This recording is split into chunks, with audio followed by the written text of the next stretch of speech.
Programme میں بات کریں گے شفقت محمود صاحب سے، جنہوں نے لاہور میں تحریک انصاف کو 2013 کے انتخابات میں اس وقت نشست جتوائی جب ہر طرف صرف اور صرف مسلم لیگ نون نظر آ رہی تھی۔ حالانکہ اس وقت تحریک انصاف کے بانی عمران خان لاہور سے اپنی نشست ہار گئے تھے۔ بیوروکریسی میں کچھ سال گزارنے کے بعد انہوں نے پیپلز پارٹی کے پلیٹ فارم سے اپنی سیاست کا آغاز کیا، 2 نگراں حکومتوں میں وزیر رہے اور آخرکار تحریک انصاف سے انتخابی سیاست میں حصہ لیا۔ عمران خان کی کابینہ میں وزیر تعلیم رہے اور بعد میں پنجاب کے تحریک انصاف کے صدر رہے۔ 9 مئی کے واقعات کے بعد سیاسی سرگرمیوں سے دور رہے، لیکن 8 فروری کے انتخابات میں حصہ لینے کے لیے کاغذات نامزدگی جمع کروائے، لیکن ٹکٹ نہ ملنے کی وجہ سے انتخابات سے دستبردار ہو گئے اور کچھ مہینوں کی خاموشی کے بعد انہوں نے سیاست سے ریٹائرمنٹ کا اعلان کر دیا۔ ہم نے سابق وفاقی وزیر تعلیم شفقت محمود سے بات چیت کی اور ان سے پوچھا کہ 2014 کے دھرنے میں اس وقت کی حکومت کیا سوچ رہی تھی، 2018 کے انتخابات میں اسٹیبلشمنٹ کا کیا کردار تھا، عمران خان نے کیا غلطیاں کی، سائفر حقیقت تھا، اسمبلیوں سے استعفیٰ دینا درست فیصلہ تھا، کابینہ میں شہزاد اکبر کی کارکردگی کیسی رہی۔ ان تمام سوالات کے جوابات ہم جانیں گے شفقت محمود صاحب سے، آئیے دیکھتے ہیں۔ 126 دن کے دھرنے میں ہم نے ایک سلائیڈنگ ویورشپ دیکھی، اٹینڈنس دیکھی ہم نے دھرنے کے دوران، کہ آہستہ آہستہ آہستہ لوگوں کی تعداد کم ہونا شروع ہو گئی تھی بیٹھنے میں۔ پریشان تھے خان صاحب اس وقت کہ واقعی یہ تعداد کم ہو رہی ہے؟ ہوتا یہ تھا کہ شام کو 6-7 بجے تک خالی ہوتا تھا جی، اور 6-7 بجے لوگ آنا شروع ہو جاتے تھے۔ پہلے 10 دن تو خیر کافی لوگ تھے، اور جب طارق القادری صاحب بھی تھے تو کافی ایک جمگٹا ہوتا تھا۔ بلکہ میں کئی دفعہ سوچتا تھا، کیونکہ میرا بیک گراؤنڈ سروس کا ہے اور میں لا اینڈ آرڈر سے ساری عمر ڈیل کیا ہے as deputy commissioner and assist, تو میں سوچتا تھا کہ یہ گورنمنٹ عجیب گورنمنٹ ہے کہ شام کو جب خان صاحب گھر چلے گئے ہیں، کنٹینر جو ہے اس میں شاید 2-4 بندے ہوں گے، سامنے بالکل خالی ہے، تو یہ لوگ آ کے اس کو ہٹاتے کیوں نہیں ہیں یہاں سے؟ So that is what surprised me all the time کہ the response from the government was very strange. کئی دفعہ مجھے ایسے لگتا تھا کہ وہ چاہتے ہیں کہ ہم یہاں پہ بیٹھے رہے۔ 2018 کے الیکشن فیئر اینڈ اسکوائر ہوئے تھے؟ میرا خیال ہے کہ فیئر اینڈ اسکوائر تھے۔ جس طرح میں نے تو خود لڑا نا الیکشن، تو جو میری ایکسپیکٹیشن تھی اس سے کوئی کم ہی تھوڑا ہوئے، اس سے زیادہ نہیں ہوئے۔ اچھا، وہ جو آر ٹی ایس کا بیٹھنا اور وہ سب کچھ، وہ خیال ہے کہ وہ ایگزیجریٹڈ ہے۔ اچھا، ایگزیجریٹڈ میرا خیال ہے کہ اس زمانے کی اسٹیبلشمنٹ کے بارے میں مشہور ہے ایک چیز، کہ وہ کسی بھی پارٹی کو بہت زیادہ کیا کہنا چاہیے، میجورٹی نہیں دینا چاہتے تھے، اکثریت نہیں دینا چاہتے تھے۔ اچھا، پھر اس کا مطلب اگر ہم اس تھیوری، اور آپ کہہ رہے ہیں کہ میں اس تھیوری کو مانتا ہوں، تو پھر اس کا مطلب ہے کہ 2018 میں بھی اسٹیبلشمنٹ اپنا کوئی نہ کوئی گیم کھیل رہی تھی۔ اس وقت کی اسٹیبلشمنٹ بالکل کچھ، چاہے وہ پرو ہو یا اینٹی ہو، میں اس ڈیبیٹ میں نہیں جا رہا، لیکن کچھ نہ کچھ کر رہی تھی اس وقت بھی، کر رہی تھی۔ میں 34 سال جو میں نے سیاست میں بڑے اتار چڑھاؤ دیکھے ہیں، پولیٹیشنز کی ایک بہت بڑی غلطی ہے، نواز شریف نے وہ بار بار کی ہے کہ جی یہ بندہ جو ہے اس کو میں بناتا ہوں، یہ میرے ساتھ بالکل ٹھیک ہوگا، ساڈا بندہ، یہ میرا بندہ ہے جی، ٹھیک ہے، انہوں لا دیو۔ ٹھیک ہے، مطلب ہے کہ کوئی کسی کا بندہ نہیں ہے، وہ انسٹیٹیوشن کا بندہ ہے۔ جب آپ نے لگا دیا اس کے بعد وہ انسٹیٹیوشن کا بندہ ہے۔ لیکن عاصم منیر صاحب کے حوالے سے موجودہ جو چیف ہیں، خان صاحب نے آپ کے خیال میں جو پہلے سال کی غلطیوں کی ہم بات کر رہے ہیں، یہ بھی یہ غلطی تھی خان صاحب کی؟ دیکھیں، میں سمجھتا ہوں کہ اگین وہی بات ہے کہ چوائس تو پرائم منسٹر کی ہے، لیکن اس چوائس کو بڑا کیئرفلی ایکسرسائز کرنا چاہیے۔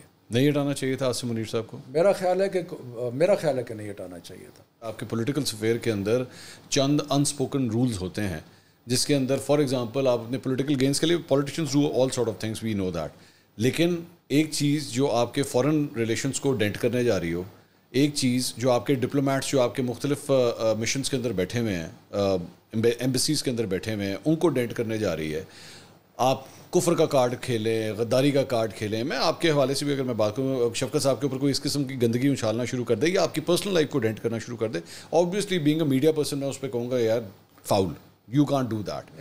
لیکن اب یہ سارا کچھ جو آپ نے کیا، خان صاحب نے جو کچھ بھی کیا، یہ ایٹ لیسٹ آپ یہ مانتے ہیں کہ اپنے پولیٹیکل گینز کے لیے کیا سب کچھ؟ 100% پولیٹیکل گین کے لیے۔ ٹھیک ہے، تو پھر کیا یہ لیجیٹمیٹ تھا؟ بالکل لیجیٹمیٹ تھا۔ میں جو آرگیو کر رہا ہوں نا، وہ یہ کہہ رہا ہوں کہ یو ایس کے ساتھ جو ہمارا ریلیشن شپ ہے نا، وہ اور کسی ملک کے ساتھ نہیں رہا۔ ایک یو ایس کے ساتھ تو یہ ہماری ہسٹری میں بار بار الزام لگتے رہے ہیں کہ یو ایس نے یہ انٹروین، بلکہ ایک زمانے میں تو کہا جاتا تھا کہ امریکہ کے آشیرواد کے بغیر تو ہمارا کوئی وزیر اعظم نہیں بن سکتا۔ کیا یہ حقیقت تھا؟ کیا یہ جو کچھ تھا کہ کیا بالکل نہیں تھا، امریکہ نے پاکستان تحریک انصاف کی حکومت نہیں گرائی؟ بالکل نہیں گرائی. اس کے بارے میں تو دو رائے نہیں ہے کہ ہماری جو حکومت تھی اس کو گرانے میں جنرل باجوہ صاحب کا رول تھا. چلیں ٹھیک ہے, مان لیا. ٹھیک ہے, اس کے بارے میں تو دو رائے نہیں ہے. ٹھیک ہے, ٹھیک ہے. Due to local reasons. Local reason, due to local reason. وہ لوکل ریزن, میں نہیں کہہ رہا فارن ریزن. ہاں ٹھیک ہے, نہیں لوکل ریزن. ٹھیک ہے. اس کے بارے میں دو رائے نہیں ہے کہ جو پی ڈی ایم کی حکومت لائی گئی ہے, سب کو اکٹھا کیا گیا, اس میں بھی ان کا رول تھا. اور اس میں بھی کوئی دو رائے نہیں ہے کہ آپ کی حکومت بنانے میں بھی جنرل باجوہ کا ہاتھ تھا؟ اس میں بھی دو رائے نہیں ہے. بس ٹھیک ہے. تو میں صرف یہ کہہ رہا ہوں, تسی میری مان لی, میں تاڑی مان لی. میں صرف یہ کہہ رہا ہوں, یہ نہیں ہو سکتا کہ آپ آئین کی خلاف ورزی کریں, یہ نہیں ہو سکتا. ہاں. سو جب ایک ووٹ آف نو کانفیڈنس آ گیا تو آئین یہ کہتا تھا کہ 14 دن میں اس کے اندر, اور میرا نقطۂ نظر یہ تھا کہ ہمیں گریسفلی ایگزٹ کر دینا چاہیے. ایگزٹ کر دینا چاہیے. We should not look like sore losers. یہ میں نے کہیں کہا بھی تھا. تو لیکن میری بات نہیں سنی کسی نے. بات یہ جب ہو جاتا ہے, ساری آپ کی گورنمنٹ وغیرہ چلی جاتی ہے, اسمبلیز ڈیزالو کر دی جاتی ہیں, وہ ڈیسیجن کس طرح دیکھتے ہیں آپ؟ نہیں, سب سے پہلے تو یہ تھا کہ ہمیں نیشنل اسمبلی سے ہمیں ریزائن کرا. جی ریزائن, سوری, بالکل غلط ڈیسیجن تھا. اچھا, وہ بھی غلط ڈیسیجن تھا. کیونکہ میرا یہ خیال تھا, اور کچھ ہمارے اور لوگ بھی تھے, میرا خاص طور پہ اس کے بارے میں کلیئرٹی تھی کہ ہمیں نارمل پالیٹکس کرنی چاہیے. جلسے کریں, ضرور کریں, اسمبلی میں بیٹھیں, پروونشل گورنمنٹس میں بیٹھیں, لیکن ہمیں اپنے الیکشن کا انتظار کرنا چاہیے. ٹھیک ہے. اور یہ ہمیں یقین تھا جلسے دیکھ کے کہ الیکشن ہم جیت جائیں گے. اچھا. سو اس لیے کیونکہ ہم صرف 1.5 سال انتظار کرنا پڑنا تھا. کوئی ضرورت نہیں تھی جھگڑے کرنے کی, کوئی ضرورت نہیں تھی لڑائی کرنے کی, کوئی ضرورت نہیں تھی اسٹیبلشمنٹ ہی جنرل باجوہ کے ساتھ مطلب ہے کہ سارا وہ شروع جو جس طرح ہو گیا تھا, کوئی ضرورت نہیں تھی. اچھا. اسمبلی میں بیٹھتے 135 ممبر تھے ہمارے, 135. بڑا نمبر ہے. ہم وہاں اسمبلی میں بیٹھے ہوتے, ہم روز تماشا لگایا ہوتا. پروونشل گورنمنٹس 2 ہمارے پاس تھی, بلکہ 4 تھی. جی. آزاد کشمیر اور گلگت بلتستان بھی تھی. آدھا پاکستان کی تو پاور ہمارے پاس تھی. سسٹم میں پاور تو ہمارے پاس تھی. سو ہم انتظار کرتے, جلسے کرتے رہتے خان صاحب. اور چاروں طرف سے آپ نے اسلام آباد کو گھیرے میں لیا ہوتا. اور چاروں طرف سے اسلام آباد کو گھیرے میں لیا ہوتا. باقی ہم نارمل پالیٹکس, برا بھلا, یہ وہ جلسے ملسے جو کچھ ہے وہ ہم کرتے رہتے. ان کو وہ ہمیں گالیاں دیتے, ہم ان کو دیتے. لیکن مجھے یقین ہے کہ اکتوبر 2023 کو جب الیکشن ڈیو تھا, we would have won the election. اچھا. یہ لیکن ہم چل پڑے انقلاب کی طرف. اس میں پھر پرابلمس. خان صاحب کا فیصلہ تھا. ہاں, وہ غلط فیصلہ تھا. میں سمجھتا ہوں کہ